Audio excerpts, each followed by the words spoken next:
तो आपने यहाँ पर एक ब्लॉक लगा रखा और ये दो स्प्रिंग है K1 K2, इसको आप खींच रहे हो F4 से। ठीक है, इसको आप F4 से खींच रहे हो तो किसी पोजीशन पर क्या आएगा, इक्विलिब्रियम आ जाएगा किसी पोजीशन।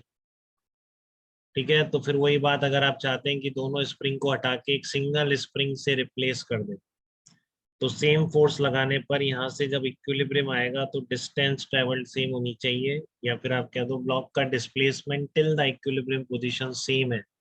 तो बिल्कुल आप इन दोनों स्प्रिंग को हटा के उस सिंगल स्प्रिंग से रिप्लेस कर सकते हैं। तो यहाँ पर काफी आसान है। सीरीज कॉम्बिनेशन में थोड़ी मेहनत ज्यादा थी, तो इक्वेशन सॉल्व करनी पड़ी। यहाँ पर बहुत क्लियरली दिख रहा है कि जब इक्विलिब्रियम का मतलब एक तो क्लियर होना चाहिए कि ब्लॉक का रुकना इक्विलिब्रियम नहीं होता है। मुझे नहीं लगता कि कोई इतना छोटा बच्चा रह गया हो जो आज तक ब्लॉक का रुकना इक्विलिब्रियम पोजीशन समझता है।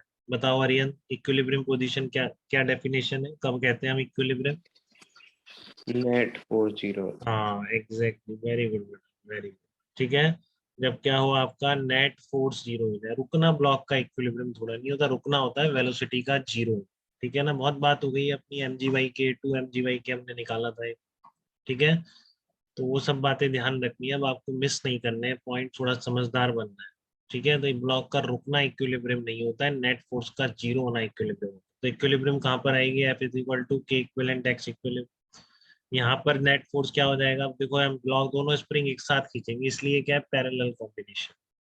ठीक है, तो कितना आ जाएगा आपका, इधर K1X इधर K2X, तो कितना आ गया आपका, यही आएगा। जब एक्सटेंशन सेम है तो K1 K2 तो अलग है, अब इस पर बैलेंसिंग करो, ये आएगा, कंपेयर करो, तो अब ये बहुत सिंपली ऐड हो गया। ठीक है, तो जो आपका रेजिस्टेंस पढ़ते थे आप 10th क्लास में, उसमें सीरीज पैरेलल में क्या होता था, 1/R = 1/R1 + 1/R2, तो उसका उल्टा है। ठीक है ना, इसका यहाँ पर उल्टा है कि सीरीज में क्या होगा, 1/K1 + 1/K2 + 1/K3, और पैरेलल कॉम्बिनेशन में क्योंकि एक्सटेंशन और स्प्रिंग का सेम है। ठीक है, तो वो क्या कहलाएगा आपका, उसमें इक्विवेलेंट स्प्रिंग कांस्टेंट कितना आएगा, K1 + K2 + K3 + K4, ये निकल के आए। तो किसी को पैरेलल के डेरिवेशन में किसी तरह का डाउट, इक्विवेलेंट स्प्रिंग की डेफिनेशन से कैसे रिलेट हो रहा है, ठीक है, वो आपको पता होना चाहिए। और ये आपको फार्मूले तो याद रखनी है, उल्टा मत कर देना, यही होता है एग्जाम में, कितने सारे हो जाएंगे सीरीज पैरेलल। ठीक है ना, 3 जगह 4 जगह आ जाएंगे शायद, यानी 5 जगह भी कहीं दिखे थे मुझे, मैं 4 बोलता हूँ, लेकिन देखो एक तो आपके इसमें आ गया, स्प्रिंग में आ गया। ठीक है, यही आपका हीट ट्रांसफर में आ जाते हैं सीरीज पैरेलल, यही आपके उसमें आ जाते हैं, 5 जगह आते हैं, 5 जगह। ठीक है ना, रेजिस्टेंस में आ जाते हैं, चौथा आपके कैपेसिटर में आ जाते हैं, पांचवा आपके इंडक्टर में आ जाते हैं। 5 जगह ये सीरीज पैरेलल कॉम्बिनेशन के फार्मूले हैं। ठीक है, और होते 4 जगह तो सेम ही है, एक दूसरे से हैं, बिल्कुल लिंक है।